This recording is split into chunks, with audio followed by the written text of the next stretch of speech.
اور وجہ شہرت بھی ہو.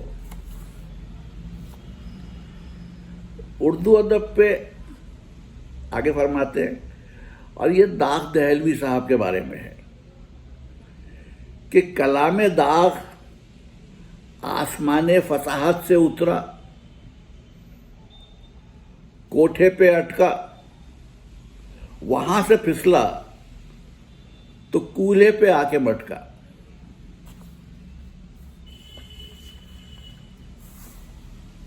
اس کے بعد آب گم میں جو ان کے قول ہیں،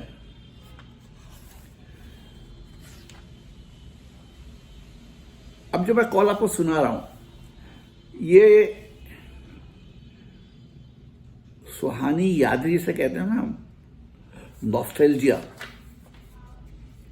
نوسٹیلجیا کے بارے میں ہے کہ بوڑھے آدمی کے حال کی سب سے بڑی خرابی، اس کا ماضی ہوتا ہے جو بھلائے نہیں بھولتا. جانوروں میں شیر کے بارے میں فرماتے ہیں، شیر کو پنجرے میں قید کر دو تب بھی شیر ہی رہتا ہے، گیدڑ کو کچھار میں آزاد چھوڑ دو اور زیادہ گیدڑ ہو جائے گا.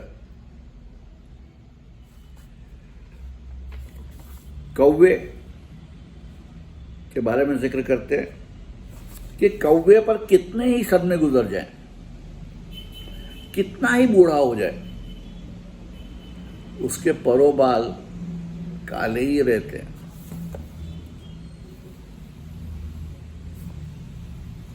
معاف کیجیے گا. اگلا قول آنکھ کے نشے کے بارے میں ہے کہ آنکھ کا نشہ سب سے باولا نشہ آنکھ کا نشہ ہوتا ہے، اور سب سے گندا گناہ آنکھ کا گناہ ہے. اس کے بعد سولو پرفارمنس،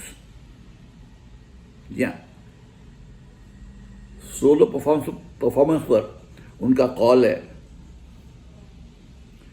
ہمارے یہاں ناچ گانا، حکمرانی اور مشاعرہ عقل کھرے فن ہے، ان کا سارا مزہ اور بنیادی سولو پرفارمنس پر ہے. اسی لیے سیاست میں نعرے اور جلوس اور مشاعرے میں داد اور ہوٹنگ ہماری ضرورت، روایت اور سیفٹی وال بن گئے ہیں. گفتگو کی بنیاد، ہماری گائیکی کی بنیاد طبلے پر ہے، گفتگو کی بنیاد گالی پر.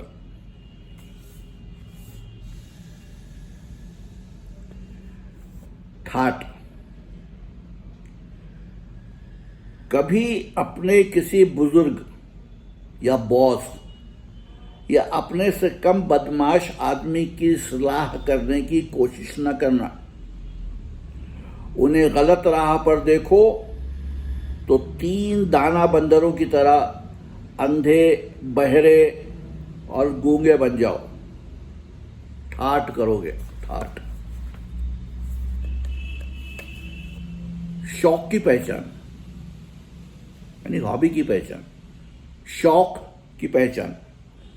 سچے شوق اور ہابی کی پہچان یہ ہے کہ بالکل فضول اور بے مصرف ہو. ٹوٹی لاٹھی، 1000 لاٹھی ٹوٹی ہو پھر بھی گھر بھر کے 1000 لاٹھی ٹوٹی ہو پھر بھی گھر بھر کے برتن باسن توڑنے کو بہت ہے. بے حس اور نکما، جب آدمی اپنے کام پر فخر کرنا چھوڑ دے تو وہ بہت جلد بے حس اور نکما ہو جاتا ہے. پھر وہ اپنے کام کو بھی سچ مچ ذلیل اور گھٹیا بنا دیتا ہے.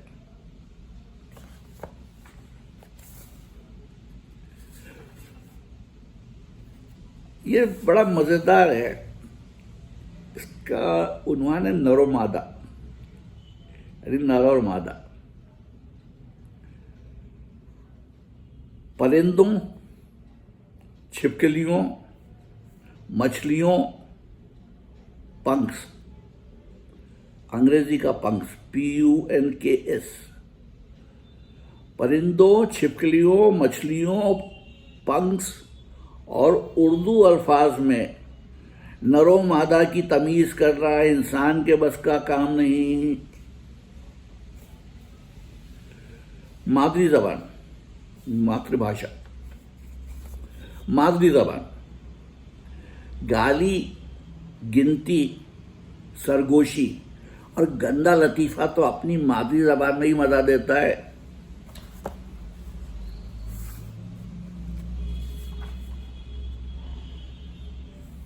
نظر نظرانہ، نظر نظرانہ تو نظر نظرانہ.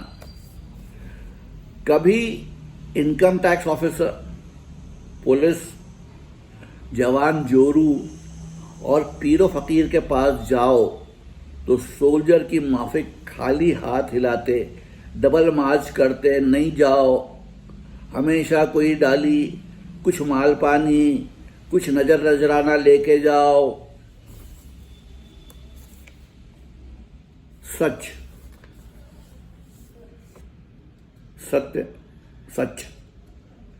فی زمانہ 100% سچ بول کر زندگی کرنا ایسا ہی ہے جیسے بجری ملائے بغیر صرف سیمنٹ سے مکان بنانا.